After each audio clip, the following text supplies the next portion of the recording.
लकल हम्द या अल्लाह अस्सलातु वस्सलामु अलैका या रसूल अल्लाह अम्मा बाद। सिलसिला है नाजरीन के सवालों के जवाब देने का। नाजरीन हमारे चैनल की वीडियोस के कमेंट्स में सवालात लिखते हैं, हम जवाबात पेश करते हैं। दीगर नाजरीन से अर्ज है कि अगर आपका भी कोई सवाल है तो लिखना ना भूलें। इंशाअल्लाह हम कमेंट्स में ही रिप्लाई करके या फिर वीडियो की शक्ल में जवाब देने की ज़रूर कोशिश करेंगे। हमारे नाजरीन में से किन्होंने सवाल किए हैं कि उंगलियों में तस्बीह पढ़ना कैसा है, और अगर है तो फिर उंगलियों में तस्बीह पढ़ने का तरीका क्या है, ये इन्होंने पूछा है। मैं इंशाअल्लाह जवाब अर्ज करता हूं, आप तवज्जो के साथ इस जवाब को सुनने की सआदतें हासिल कीजिए। नमाज के अलावा आम हालत में उंगलियों पर तस्बीह गिनना ये बिला कराहत जायज है। ये नमाज के अलावा भी, नमाज अगर कोई नमाज के अंदर है तो नहीं कर सकता। जैसे नमाज के अंदर सजदे में तस्बीह पढ़ना है तो उंगलियों में गिने नहीं, रुकू में तस्बीह गिनना है उंगलियों में गिने नहीं।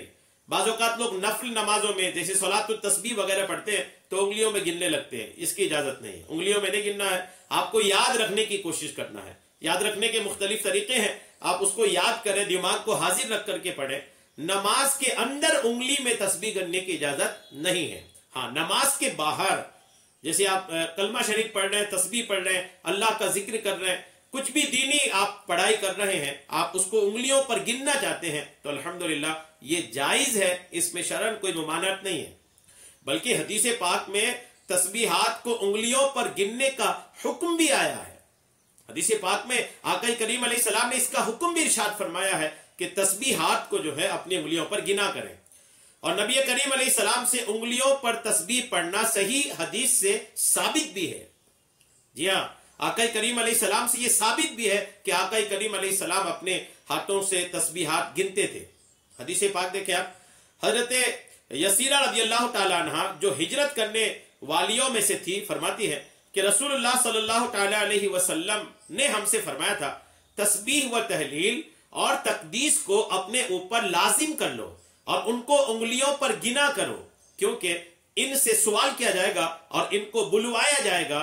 और जिक्र से गफलत ना किया करो वरना रहमत से भुला दी जाओगी। यानी तस्बीह, तहलील, तकदीस, तस्बीह अल्लाह की पाकी बयान करना, तहलील अल्लाह तबारक व तआला के लिए जो कलमा पढ़ते हैं ला इलाहा इल्लल्लाह वो करना, और तकदीस अल्लाह की तकद्दुस को बयान करना। तस्बीह सुभान अल्लाह, अल्हम्दुलिल्लाह, अल्लाहु अकबर है। इस तरह की जो भी पढ़ाई है, जब आप इसको पढ़ते हैं तो आका करीम अलैहिस्सलाम ने इरशाद फरमाया कि इसको उंगलियों पर गिना करो। और उंगलियों पर गिरने का जो फायदा नबी करीम ने इरशाद फरमाया वो ये है कि क़यामत के दिन उंगलियों को भी बोलने की इजाजत दी जाएगी, बोलने का हुक्म दिया जाएगा। उंगलियां, जिन उंगलियों पर आपने तस्बीह पढ़ी, ये उंगलियां क़यामत के दिन आपके लिए गवाही देंगी कि आपने तस्बीह पढ़ा था, आपने जिक्र किया था, आपने तहलील पढ़ी थी, आपने तकदीस पढ़ा था, आपने जिक्र इलाही किया था, कलमा शरीफ पढ़ा था, दुरूद शरीफ पढ़ा था। जो कुछ भी आप उंगलियों पे गिन करके तस्बीह, तहलील, तकदीस ये सब पढ़ेंगे, ये उंगलियां कयामत के दिन गवाही देंगी। जी, आप कहिएगा कि उंगलियां कैसे गवाही देंगी, उंगलियां कैसे बोलेंगी? क्या उंगलियां बोलेंगी कयामत के दिन? जी हाँ, उंगलियां भी बोलेंगी, हाथ पैर भी बोलेंगे, जबान भी बोलेगी, कान भी बोलेगा, नाक भी बोलेगी, होंठ भी बोलेंगे, सारा कुछ कयामत के दिन बोलेगा।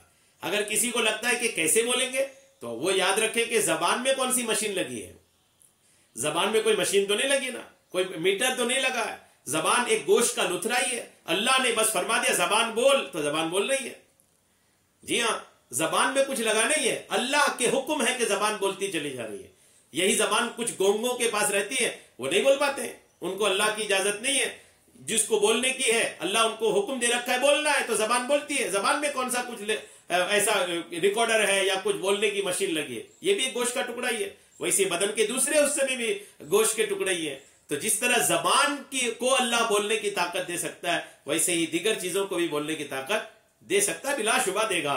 क़यामत के दिन आप देखेंगे कि आदमी की जबान तो बंद हो जाएगी, हाथ है, पैर है, उसके कान है, नाक है, आंखें हैं, ये बोलेंगी कि आपने क्या अच्छा किया, क्या बुरा किया। बुरा किया तो वो भी बोलेंगी, अच्छा किया तो ये भी बोलेंगे। इसलिए अच्छे काम करनी चाहिए। तस्बीहात भी उंगलियों में पढ़े। हाँ, अगर उंगलियों के अलावा कोई तस्बीह लेके पढ़ता है तो वो पत्थर भी गवाही देगा। वो प्लास्टिक का गोला जो आपकी तस्बीह में है, लकड़ी का, पत्थर का, जिस चीज का भी है, तस्बीह के दाने, वो भी क़यामत के दिन गवाही देंगे। جس زمین کے حصے پر آپ نے بیٹھ کے تسبیح پڑھی وہ حصہ بھی گواہی دے گا، جس مصلے پر، جس مسجد کی چٹائی پر بیٹھ کر آپ نے تسبیح پڑھی وہ سارا کچھ بھی گواہی دے گا، وہیں ایک انگلی بھی گواہی دے گی۔ لہٰذا تسبیحات انگلی میں آپ پڑھ سکتے ہیں۔ طریقہ آپ نے پوچھا تو طریقہ یہ تو گننا ہے آپ کو، تو چاہے آپ ادھر سے گنے، چاہے آپ چھوٹی انگلی سے گنے، چاہے آپ انگوٹھے سے گنے، گننا ہے آپ کو، یہ تو گننے کا مسئلہ ہے، اس میں خاص کچھ طریقے کا معاملہ نہیں ہے۔ آپ اپنے ہاتھ کو لے لیں، آسانی جہاں سے آپ کو گننے میں ہو آپ اس کو شمار کر سکتے ہیں، گن سکتے ہیں، کاؤنٹ کر سکتے ہیں۔ امید ہے میری بات آپ کو سمجھ میں آ گئی ہوگی۔ اللہ تبارک تعالی ہم سب کو سننے سے کہیں زیادہ عمل کی توفیق عطا فرمائے، آمین بجاہ النبی الامین صلی اللہ تعالی علیہ وسلم۔